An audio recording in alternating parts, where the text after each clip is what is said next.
Maqaa Abbaa, kan Ilmaa, kan Hafuura Qulqulluu, Waaqayyo tokko. Amiin.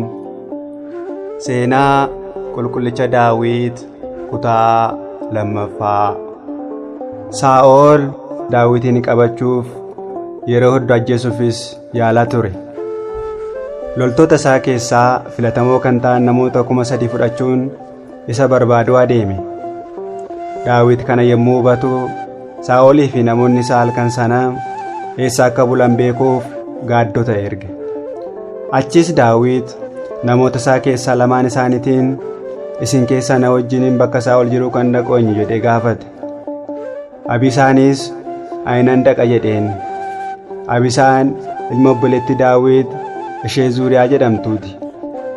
Saa'olii fi namoonni isaa rafanii utuu jiranii Daawitii fi Abisaan suuta hidhanii bakka isaan jiran gahan. Mataa Saa'ol duraa koddaa bishaanii fi eeboo isaa fudhatanii adeeman.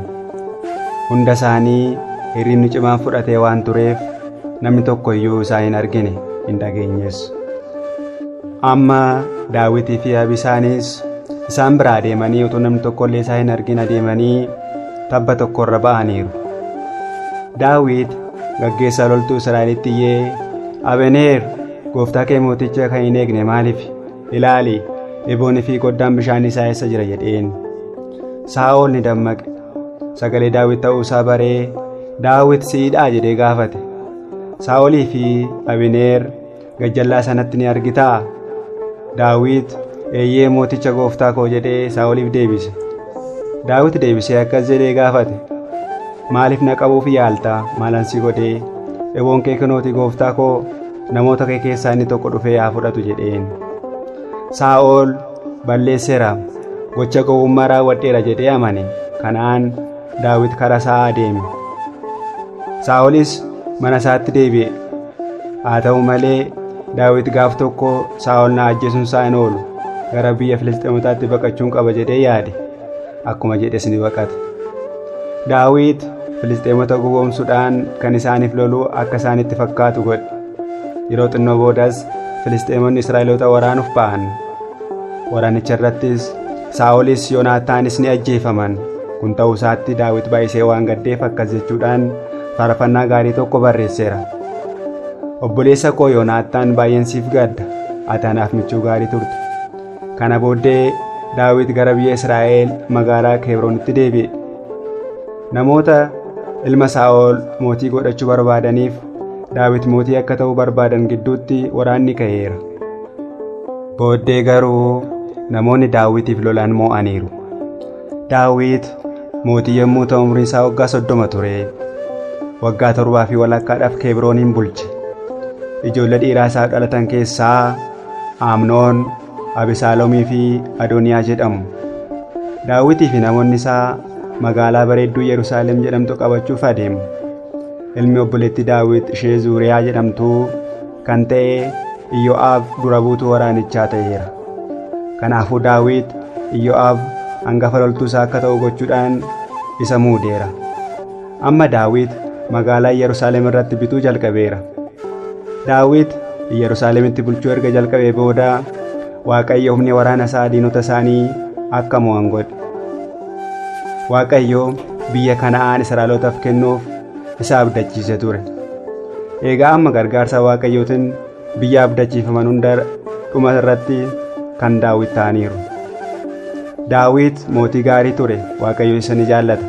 Kanaafuu erga Yerusaalemin qabatee booda wanti inni dura godhe saanduqa taabota kakuu Waaqayyoo achi fiduu ture. Mana qulqullummaa saanduqicha keessa kaa'us ijaaruu barbaade. Daawit nama guddaa yeroo ta'u balleessaa cubbuu ta'e hojjeteera. Daawit waan nama fudhachuun sirrii akka hin taane beeka ture. Haa ta'u malee gaaf tokko bantii mana isaarra dhaabbatee yommuu gad ilaalu dubartii bareedduu tokko arge. Dubartiin kunis Bersaabeet jedhamti. Abbaan manaa ishee Ooriyoon loltoota isaa keessaa isa tokko kan ta'edha. Daawit Bersaabeen baay'isee waan jaallateef ishee waamsise. Abbaan manaa ishee Ooriyoon bakka waraanaa jira. Achiis Daawit ishee wajjiniin ciise. Booddees isheen akka ulfooftee hubate. Daawit baay'ee waan dhiphateef gara hangafa humna waraana isaa Yoo'aabitti ergee Ooriyoon waraanicha dura bu'ee akka ajjeefamu godhe jedheen. Ooriyoon innaaduu Daawit Bersaabeetiin fuudheera. Waaqayyo Daawititti baay'ee gadde. Kanaafuu Daawititti cubbuu isaa akka himuuf raajii isaa Naataaniin itti erge. Naataan Daawititti yommuu dubbatu Waaqayyoon akka yakka itti hime. Haa ta'u malee Waaqayyos wanta gadhee kanarraa Daawitiin akka gaabbii galuuf laphee gaarii isaaf kenneera. Daawit sababa yakka hojjeteen rakkina guddaatu isarra ga'e. Jalqaba mucaan Beersaabee isaaf deesse ni du'e. Achi immoo ilma hangafaa Daawit kan ta'e Amnoon obboleettii isaa Ti'imaar kophaa ishee isa wajjin akka taatu erga godhee booda ishii dirqisiisee ishee wajjin ciiseera. Abeseloom ilmi Daawit kanatti waan baay'ee aareef Amnoonin ajjeese. Booddee namoota baay'ee biratti jaallatamaa waan ta'eef mootii of godhe. Dhumarratti Abeseloom lola loltoota Daawit waliin godheen ajjeefameera. Dhugumatti Daawit irra rakkina baay'eetu ga'e. Kana gidduutti Beersaabeen ilma Salamoon jedhu Daawitiif deesse.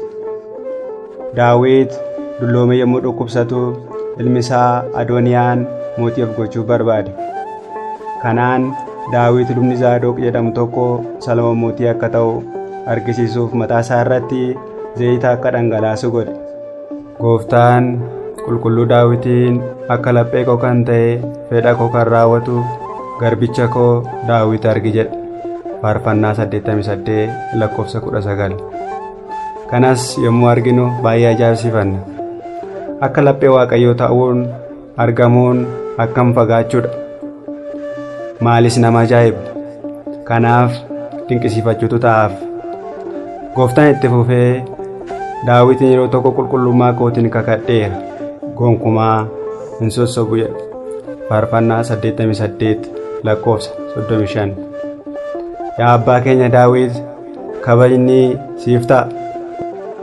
Galataa fi saganni kennaas siif ni mala jenna. Waaqayyo qulqullicha Daawitiif kennaawwan 7 kenneeraaf.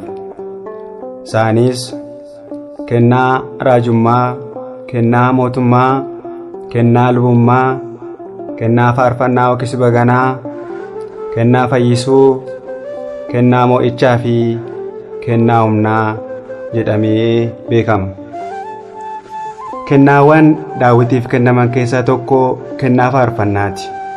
Qulqullichi Daawitis macaafa faarfannaa Daawit jedhamu keessatti faaruu 150 ta'u Waaqayyoof faarfatee jira. Faarfannaawwan kunis waan baay'ee of keessaa qabu. Fakkeenyaaf waa'ee Masiichaa yookiin waa'ee Kiristoos dhufee dhalachuun addunyaa akka fayyisu ta'uusaa, akkasumas akka fannifamu, akkasumas Masiichi Kiristoos du'aa akka ka'u, gara samiittis akka ol ba'u, lammaffaas deebi'ee murtiif dhufee addunyaa kan akka dabarsu qulqullichi Daawit raajii dubbateera. Akkasumas waa'ee haadha keenya dubaroo Maariyaam, waa'ee ergamoota qulqulloota Waaqayyoo, akkasumas waa'ee taabota kakuu Waaqayyoo fi waa'ee qulqulloota toloota Waaqayyoo ragaa baheera. Har'as macaafa kadhannaa manni kiristaanaa keenya kadhannaa akka ittiin taasisnu nu abboomtu keessaa tokkoo fi inni guddaan macaafa faarfannaa Daawitiidha. Sirna galatoo yookiin qiddaasee irratti misbaakeen yookiin lallabni guyyaa guyyaan jedhamu macaafa faarfannaa Daawit keessaa kan bahudha. Qulqullichi Daawit maqaawwan 7 ittiin waamamus qaba. Isaanis qajeelaa, garraamii, qulqulluu, nama Waaqayyoo, raajicha qajeelaa, faarfataa fi laphee Waaqayyoo jedhamee waamama.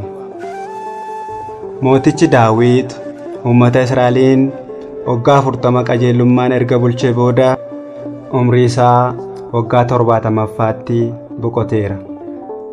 Macaafa Moototaa 1ffaa boqonnaa 2 lakkoofsa 10-11. Eebbii fi araarsummaan qulqulluu Daawit hunduma keenya irra haa bulu.